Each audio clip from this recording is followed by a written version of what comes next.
When we left in 2002, we left Ellesmere Island to the North Pole, and temperatures for the first 27 days were between -46 and -58 on Celsius on the thermometer. We have no idea what it was with wind chill factor because our anemometer froze. We couldn't, nothing worked. It was living on the edge of existence. And in the middle of that beautiful blue ocean lies horror upon horror. The ice is mangled, the temperatures are cold, everything moves. It's a moving environment. So as we moved northwards, that was our North Star, every day we'd get to bed at night and wake up and we drifted back southwards as we slipped. Nothing was the same. We expected it all to freeze. We expected our equipment to freeze. What we didn't expect was our brains to go into a slow meltdown. We were so cold, we literally couldn't function. We'd pick one bag up and stagger to the sledge and drop it.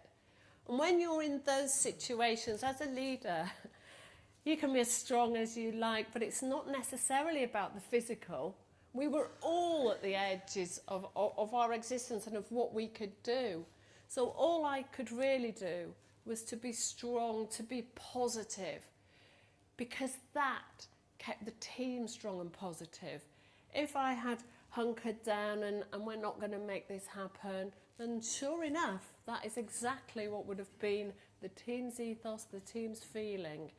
And whilst I won't say we were happy, we were going forward and forward. And also it's important to care for each other. So we checked each other's faces, we froze constantly. I can remember a moment when I was at the front of the group. I led from the front for the first 5 days because I had more frontal experience.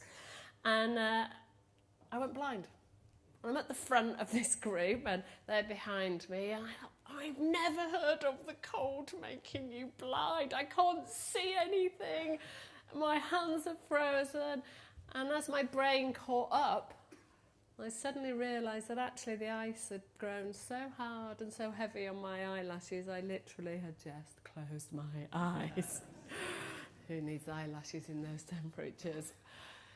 If it's difficult outside, we're pulling sledges, sledges with 250 pounds, it's still really cold inside. We would put our tent up and crawl in. It's less than 1 millimetre thick.